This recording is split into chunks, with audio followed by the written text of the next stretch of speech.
Hello, everybody, and thank you for joining me today. It's Allan Laboucan with the Rocks and Stocks News Show, and we have one of our sponsors on today that had very good news out that I wanted to talk about with Roger Rasmus, who's the Goliath CEO. Roger, thanks a lot for joining us. Hey, Allan, thanks for having me back on again. A pleasure to be here. Thank you. No, my pleasure. And what I think we'll do is I'm going to share the screen so we can delve into the news release. Can you see it on your screen now, Roger?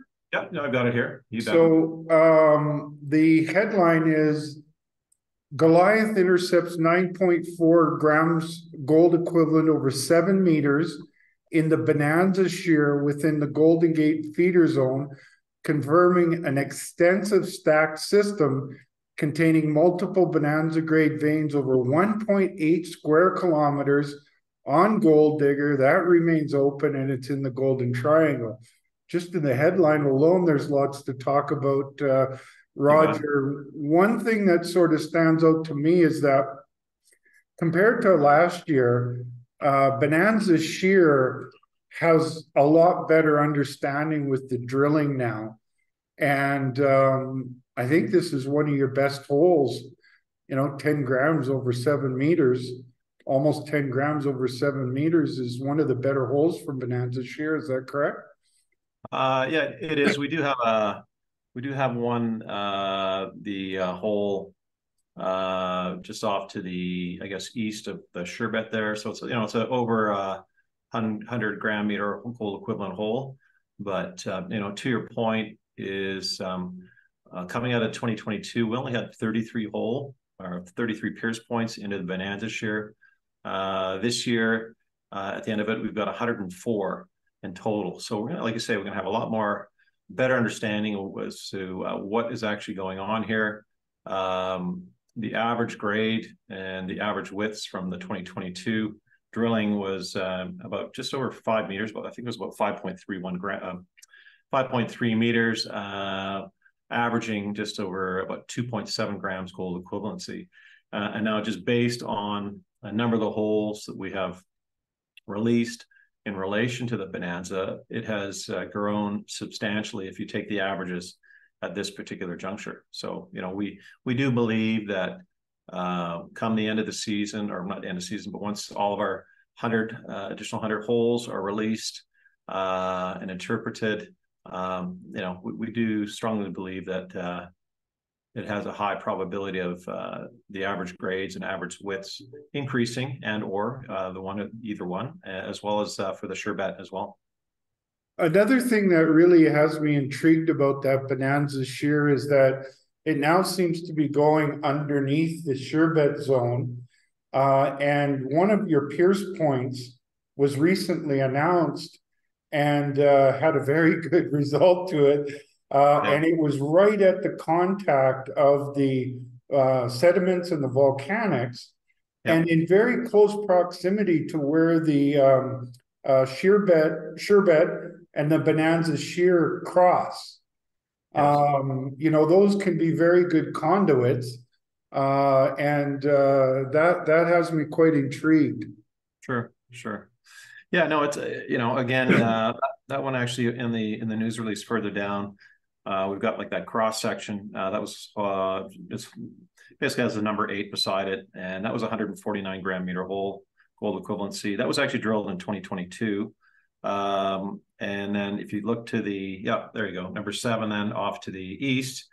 That's and number 1 was your 5. No, number 1 was the biggest, the 513 gram meter hole gold equivalent. So that's what I was mentioning, is that it's very close to where those two come together, Sherbet and Bonanza, and right at the contact of the sediments and the volcanics. Yes. Which is not very far from hole 4, where you got a 313 gram meter hole. Right. Things are getting very exciting in that immediate area, right in this area. Sorry. Right in this area here. Yeah, and if you look, you get the CN Tower as kind of give you some perspective. If you're in Toronto, you look up, well, that's 550 meters. So the distance between 8 and 7 there is about the CN Tower.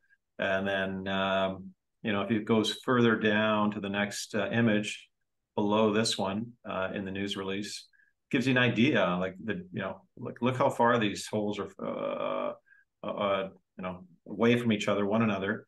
And, so it's not like we're drilling the same spot over and over again. It's Right. like, this is widespread, And here you can great bonanza see, mineralization. Yeah.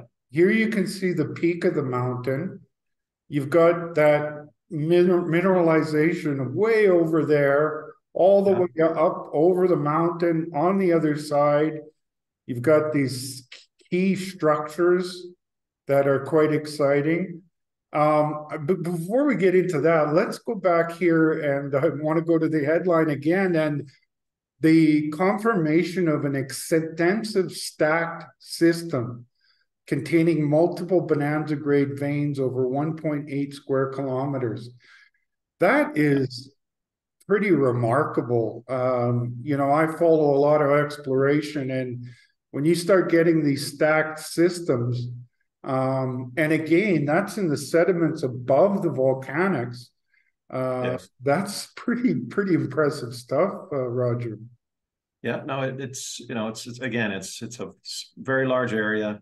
As I'd mentioned to, actually just got off the phone with an ex-broker who's been very busy in the market acquiring a position, and wish he found out about the name earlier. But since he said it looks like just the beginning of the race here, tip of the iceberg, and with this 1.8 stacked system, there could be additional stack veins above and below. We are seeing other sort of, I guess, splays or other, let's call it parallel structures. You mentioned that in the Bonanza shear, you think you might have hit a splay off of that. Yeah, so I mean, there's splays on the Bonanza, and once we get everything all modeled up with all the holes, like if you only have like one hole or one or two holes, you can't really have a really good high confidence level. But once we think that, once everything is updated in the model and the mesh, we're going to have a really good understanding or better understanding of what's going on here. And then, again, the exciting part of this is we've got bonanza grade in all three, the Sherbet, the bonanza, as well as Golden Gate zone. So the question is, are there more? We think there possibly is, or a good chance there possibly is. If you look at the Colorado School of Mines, suggesting after their study that the report, confirms a, intrusive related system at depth from, 5 to 7 kilometers below the paleo surface.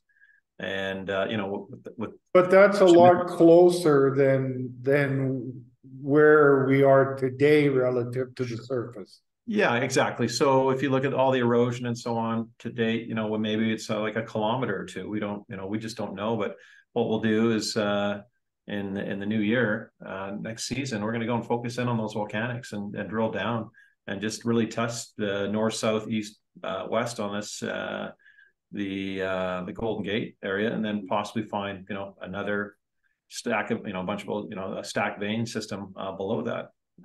But in the volcanics, in the volcanics, yeah. And I've been told that majority of the deposits and some of the mines in the Golden Triangle are primarily in the volcanics. So we just got lucky that Sherbet was still intact in the seds up top that didn't get eroded away. So that's kind of like a cherry on the top. And then again, we may see that the Golden Gate is like the main event here, and Bonanza and Sherbet are just kind of like an appetizer type of deal. Right. Wow. And that Golden Triangle is a very prolific area. It was host to one of the great mines of Canada, and at one time the highest grade mine on the planet. Yes. It was in production, and again in the volcanics. Yeah, and with no infrastructure back in the day as well, right? And they're making money. Now we have all this infrastructure, but again, I guess where I was trying to get into on this point is the fact we've outlined so much volume here, or potential volume, that I think we talked about it in the news release, sort of 30 some odd potential million tons of material. From an economic point of view, we've talked to folks that have, build mines and, what the seniors are looking for. And they're, bottom line is looking for kind of like a 5 meters at 5 gram gold equivalency. So, I mean, it's nice to have these plus 100 gram Especially minerals when it's right at the surface, right? right at surface. Above you, 700 meters of vertical relief. So you're not drilling a shaft down a kilometer to pull material up. You got a gravity working in your favor. And as well, in the release, we've also mentioned, obviously, the recovery rate of the gold of 92.2% with a 327 micron crush, which is lower power usage. And we believe would be a low OpEx type of operation. And then of that 92.2%, we're getting almost 49% of that is free gold just from the gravity alone. So you could possibly pour doré bars on site, and then the rest, and you're not talking a meter. You're talking 5-6 meters in those sheets. Yes. Yeah. Oh. Yeah. So at the end of the day, I'll be happy as a clam. This thing averages 5 meters, 5 grams gold equivalent over whatever 37 to whatever 100 million tons or whatever this thing turns out to be at the end of the day. And again, we're at the tip of the iceberg. There's a lot more to drill here. This is like the first inning of a very long game, and looking forward to the 2024 program. Yeah, putting that into context, I don't think that's overly promotional, Roger. You've really only had less than a year of actual drilling time. Sure. Because you only got a few months to drill there. Look at the size of what you've already established. Yeah, a good point. I mean, it's, roughly basically 10 months in total in aggregate time, over, close to, call it under 70,000 meters of drilling. I think most companies that I've seen to outline this type of a system or this, potential size of tonnage, they've drilled 200,000 to 300,000 meters of drilling, and it's taken them 5 years. Over years, exactly. So, bottom line is, this is a very robust, structurally controlled system, very predictable, and our guys have got, they know what's going on, and we know the best place to be drilling to, again, increase the tonnage and potential ounces for a future, resource for a potential senior miner to come in and we can hand over the keys to. Well, either they're really, really smart, or it's a very big, powerful system. And I think it's a combination of both, because you have a very high rate of hitting mineralization in your drilling. So it really goes to show that your geological team has a very good handle on the system. I would agree. I would concur with that statement for sure. I mean, we haven't hit no donuts at all. I mean, basically every hole has got mineralization. So to your point, I mean, that is the testament to, hey, a very powerful system that brought all this mineralization to surface. Is it all consistent, like 10 meters or 5 meters? No, it's going to pinch and swallow, whatever. But ultimately, there's nice grades of gold in every hole that we've announced and that we've drilled to date. So it's pretty impressive, and it's kind of it's obviously very exciting for the team. And it's got to be somewhat of a how do you say it, a milestone, in that this year the amount of visible gold that you've hit and all of these sulfides that you hit is a bit of a game changer when you consider what you've hit in the volcanics. Yeah, no, definite game changer for sure. Because you actually mentioned that in your very, very first highlight is your visible gold and strong sulfide mineralization in the quartz stockwork and veins. Yes. Yeah, no, very high rate of VG in all the holes this year, which is obviously a great telltale that we're going to get, we should have decent assays coming, obviously with the additional, the sulfides that we're seeing, the sphalerite, the pyrrhotite, and the galena. That is the recipe for some decent assays based on what we delivered today. You also mentioned that 100 holes still remain to be announced from the assay. Yes, 100 to go. So Wow. if they keep going the way like this, then we got lots to celebrate about, and we're pretty confident that again, I think we were pretty detailed on a bunch of the news releases throughout the year describing the holes, and this is in real time, where people again can have that information, whether they want to buy the stock, they want to buy more, or they just want to sell it, or just wait and see. Great. But ultimately, we've given people the tools to Be well be able to informed. be well informed and make a logical decision, or an informed logical decision as to what they want to do with their holdings in the company. What I see in that core there is that the quartz sticks out, but also that there's some mixing of, what you wouldn't expect to get some mineralization from, or at least grades from. And so, that's something to pay attention to as well, because you can't selectively just sample the quartz. You cut that core, you send it all in, they mix it up and try to get a representative sample. But, to get that kind of mixing and also get the grades is quite impressive.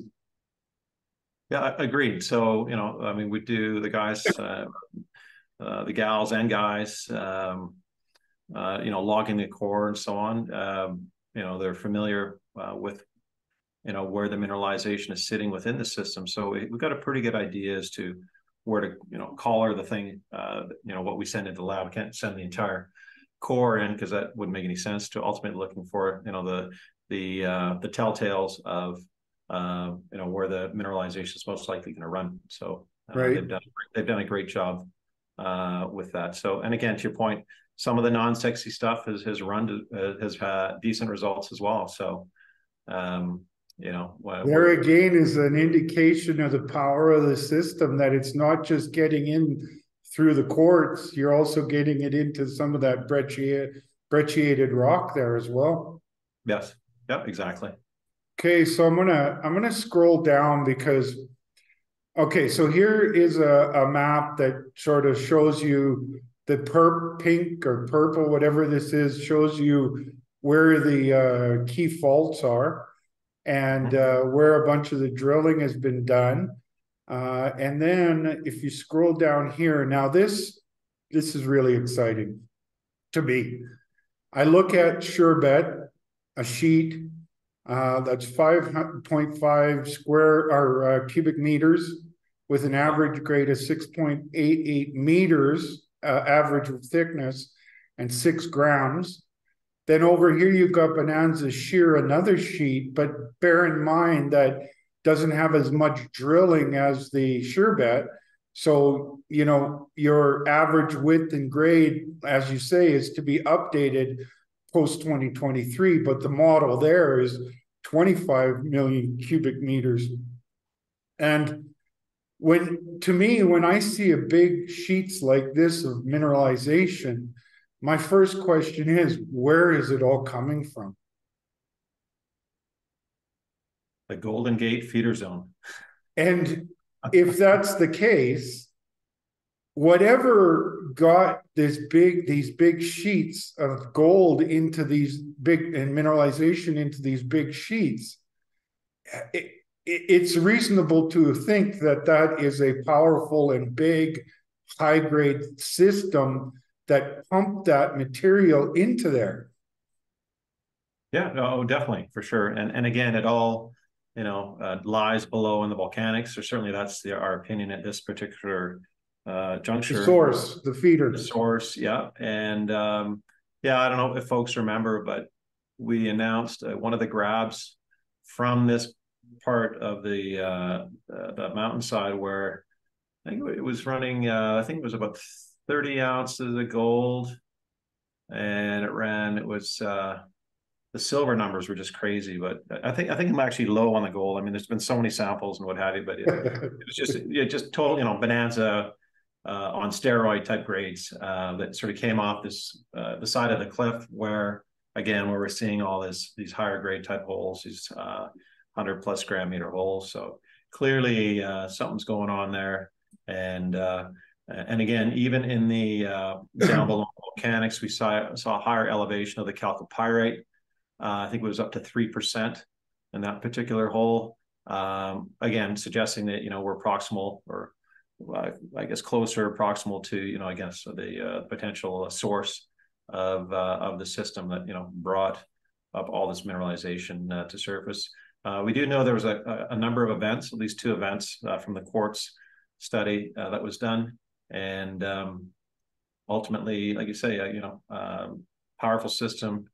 Obviously, it's got some big plumbing down there somewhere, and our goal here is to tag into that next year.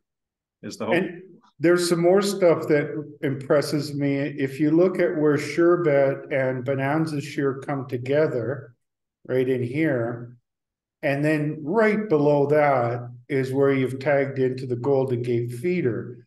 I think that this could be a perfect conduit area for what happened here, and also where it came from. Oh yeah, for sure. Obviously, with the structures that you mentioned, we've got that northeast trending fault, we've got Cloud 9, the Real Deal fault as well. Making room for the fluids to pass to fill it in. And again, when was the last time you saw? I guess I'll ask you the question: have you ever seen 2.1 kilometers of mineralization at surface, pinching and swelling up to 40 meters up one side of the mountain and down the other side of the mountain? I'd have to go do some research on that.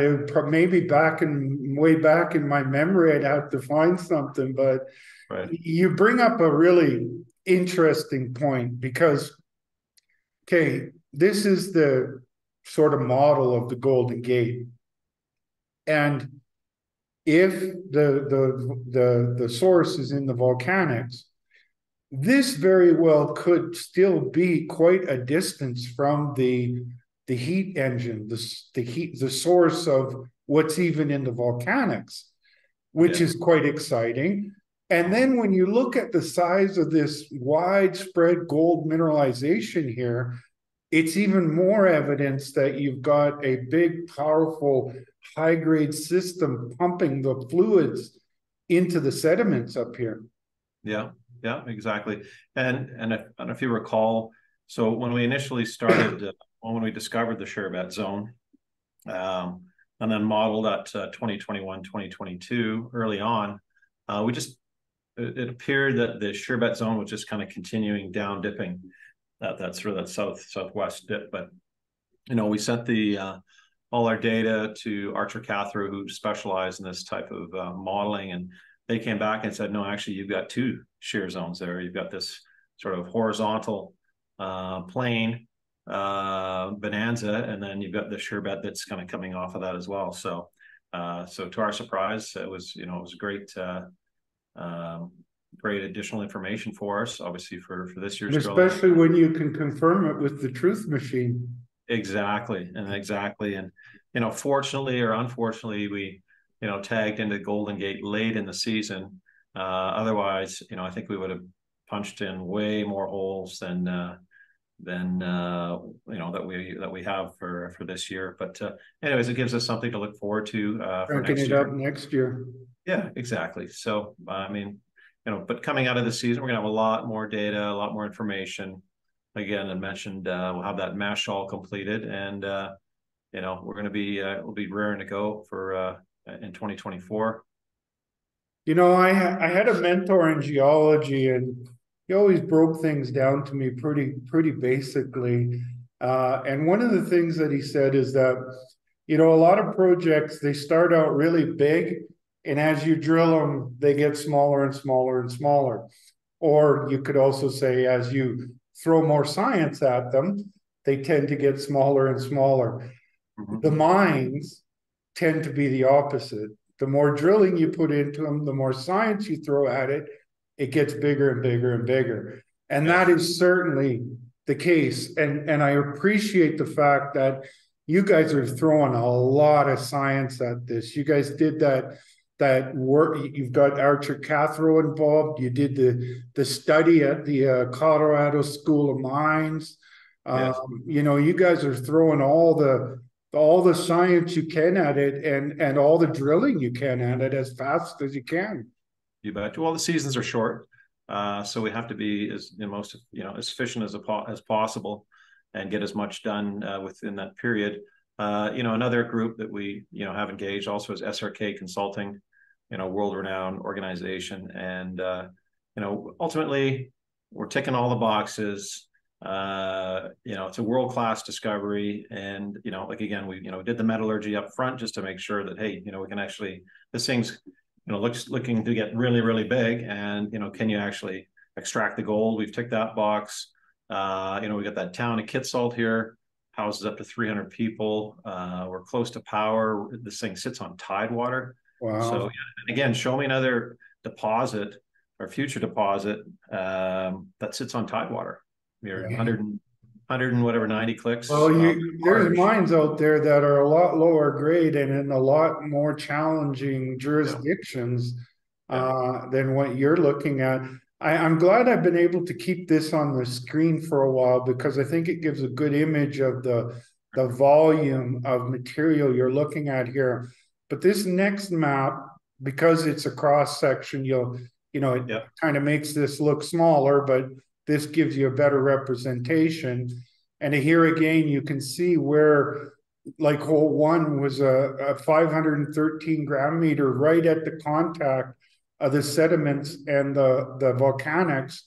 And you're 50 meters down and you hit hole 4, 313 gram meters in the volcanics. You very well could be looking at this Golden Gate zone is still quite a distance from the heat engine. You could be at the very top of the volcanic mineralization, and yet look at the grades you guys are getting. Yeah, no, exactly. And this is the model. So I think it confused some people, because you call it the Golden Gate zone and the Golden Gate feeder. So the zone is what you've drilled into. Right. This concept in the yellow here is where the feeder could be, and also how wide open it is. Correct. Yeah. I guess we could call it Golden Gate shear, but in hindsight. But so the Golden Gate feeder zone again. How many more stacked veins are below? We don't know. Obviously, we'll have to stay tuned. We'll have to get the truth machine back out there in 2024. And then again, what is the extent of that down dipping of the Golden Gate zone off to the southwest there? And, how close is it to the source? Don't know. But, our hope is to find out in 2024. Well, it sure has me excited, because that, you look at the mineralization and where it could go, and thinking that you're still on the distal portion of the overall system, like, where did all this come from? Yeah, exactly. Does this extend all the way past here and down here? And how many more are in here? And what happens when you get closer to the heat engine? Well, we do actually see what we interpret as the Bonanza Shear about 1 kilometer to the north. So on the other side of the mountains, there's another ridge that we drilled this year. I think we put in 2 or 3 holes, and that was essentially contact between the seds and volcanics. So, and again, we also drilled on the southern slope. So you got the mountain here to the north, and then if you wrap around, and then basically behind it to the south, if you go back here, but this one doesn't really get an image. So basically directly to the south, it's not in this image, but down in here. Yeah, on the other side of the mountain where we can see sediments as well as volcanics. We drilled that as well. So, so Kahuna was to the north. We believe is basically part of the part of the that contact point. I think we put in 2 holes, and then we drilled the off to the south here. Buffalo. Buffalo, but there's also Outpost and a couple others beyond, more to the south of Buffalo. Correct. Yeah. So kind of basically, it's like kind of cirque in the mountainside, so you can kind of see it wrapping around, sort of or you can trace it wrapping around and then going to the south on the southern portion of the mountain range behind you. Again, a kilometer and change away. So I was listening to a presentation by Quentin Henney, who is one of your works with you guys, yes. and he seemed to be quite blown away by all of the mineralization all over the place in this system. Yes, he's very excited, and when you go out and drill a vein system, and you're hitting on every hole, typically you kind of hit some, you miss some, you hit some, you miss some, Right. but it's been very consistent, very predictable, and just going back to that robust, powerful system that brought all this mineralization to surface. So and even the stuff kilometer away, we're seeing lots of galena, lots of sphalerite in these outcropping vein systems. So, getting back to the power of the system, if this was all caused by that, and then you go kilometers away and you've got the same kind of mineralization, it's really representative of a very big and powerful system. Yeah. No, I mean, so the theory is we think that it's all connected somehow. Certainly what we're seeing to the north, a click away, and then to the south, again, about a kilometer away as well. So, and then there's even stuff way up here, like 4 kilometers away. Sure. Yeah. As well. And I mean, that's like a whole brand new thing up in the ice fields, which is, up to 60 kilometers away, where, that's another day. Another time we could talk for an hour or more on that. Just on that. What's going on? Well, I could talk for days about this. I can see sure. some beautiful structures and mineralization associated to that structures and the rock packages, and it's pretty impressive. And I don't really want to get too far ahead because you've still got a lot of assay results still to come out, Roger, and then that will help you guys to get a better handle on everything and throw more science at it over the winter time. I'm sure those Colorado School of Mine guys are excited to pump this data into their analysis. Yes. And so I think you're beyond the assay results. You guys are going to keep on doing more studies over the winter to really help you define and plan next year's drilling program, which I would assume has a lot to do with testing the mineralization in the volcanics. Yeah, no, definitely. And, to that, we're, dating lots of material. We've got, quite a few professionals helping us out, as mentioned, the SRK, Archer Cathro, and, other folks that are pretty darn smart on structurally controlled intrusive related systems. So coming into 2024, we're going to have even a way better handle on what's going on here and the game plan. Don't want to get too data geeky on you, Roger, but you've done even the fluid inclusion work that's been done. Yes. Everything is very exciting, regardless of what science, how you look at this. Well, I think it's important. We're actually supporting Colorado School of Mines. We have a geologist who's writing his PhD on basically the origin of this mineralization. So he's working real hard with Thomas there at Colorado School of Mines, and we're happy to support these up and coming new geologists to come into the field, because it's something that's required right now, because there's a lot of folks retiring and there's not a lot of new blood coming into this sector. Even in our vintage, Roger, there wasn't a lot of us around back then to take over the knowledge from the generation before us. And, there has been some improvement in the younger generations, but we certainly need a lot more people. And that work you're doing to give them the data to geek over is great stuff.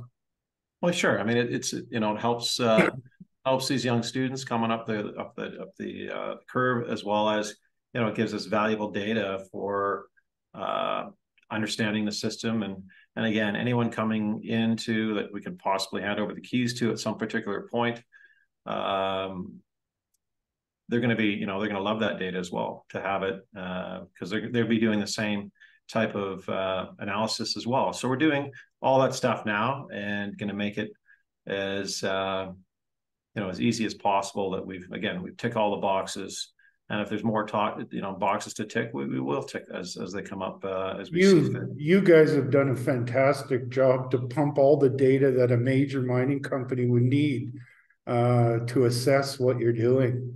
Sure. And again, I mean, we're not mine builders, we're project generators, and the idea is to make this discovery, this world-class discovery, as bulletproof as possible when that time comes. Well, potential transition. When you talk world-class and throwing lots of science and the truth machine at it, and it keeps on coming up with good numbers, I think all those things are fairly said. And down the road, I got to get your geologist back on. Sure. We had some good interviews in the past, and I really enjoy your talking to your guys, because their enthusiasm for what they're doing and what you guys have is it's contagious. But I'm sure that they'll have more to talk about as you guys get more data and they can model everything, and so maybe in the interim, as you have some more assays out, we'll keep doing more of these interviews, and then we'll get the geos involved as well. For sure, definitely. And I should mention the guys. They will be in Vancouver. We'll be at the Metals Investors Forum. We'll be at VRIC. We'll be at the AME Roundup. We've actually been invited to participate in the Core Shack at the AME Roundup. Steve Israel from Archer Cathro, I think, will be giving a couple of presentations. So it's just nice that these guys are pumped, like these arm's length folks, consultants are happy to step up, put their name on this thing. So that's going right into the new year and right through to the PDAC. You guys will be on the road showing your core off and talking to geoscientists, then getting ready for a couple months later, getting back on there with the truth machine. You betcha. Yeah, and then next week here, heading off actually with Manuel Lele, Lavzerato. We're going to the gold show, the precious metals in Zurich. That starts next week, and then the following week we'll both be in London for the 1-to-1. We will have Showcore as well. So I don't know if any of the folks or listeners are over there in Zurich or in London, but come by and say hi. For sure. Well, Roger, I want to thank you for your time and your support to be a sponsor of my shows. It helps me to not just dig deep into Goliath, but it helps me to produce all the content that I do. And I try to be an advocate for the industry and place where people can come and learn about projects. And I really appreciate all that support, Roger. Well, pleasure, and thanks for having me on, and thanks for your time as well. Cool. I'm going to wrap it up. Did you have a closing comment? I think you made some pretty good ones there already. I think I've crossed the T's and dotted the I's there. But cool. Stay tuned for more. 100 more holes to come, folks. Well, we'll be doing a lot of interviews, I think, Roger. So there you go, folks. To put it into a nutshell, I started being excited about this project when I saw the numbers coming out of Sherbet. The Bonanza Shear was kind of a surprise to me. What I was seeing out of Sherbet alone was looking like it could be a world-class potential mine of the future. And then you add on the Bonanza Shear, and then you add in the volcanics, the Golden Gate zone, and you put it into the geological context that these are likely the extensions of what's coming off of the heat engine. And to get the grades and the wide distribution of gold is really an idea of how big and powerful. And Roger even mentioned that they can see at least 2 events. And that's what you need, is these long-lived systems of bringing those fluids from the heat engine up into the sediments and into the volcanics. And when you get those kind of grades and thickness in the volcanics, as well as this wide distribution in the sediments, again, is a very strong argument for the power and the size and the grade of that whole system that goes towards the heat engine. And so those are the reasons I'm excited about the company. It comes after about 30 years of doing this sort of stuff. So I think I have a pretty good eye for good projects. And as always, I don't make buying or selling recommendations. I don't predict prices of the future. I'm really about talking about, what the company is doing to grow what they have and build the company. And so it's always important to speak with your financial advisors, do your homework, go to the company's website. These interviews I do, I think, are a good launching point for your homework, but go to the website, check out their news releases, check out their corporate presentations, and you're going to find a lot of data. And when a company is excited about putting out so much data, it's usually because they have something special. On that note, have a great day, and we'll talk to you soon.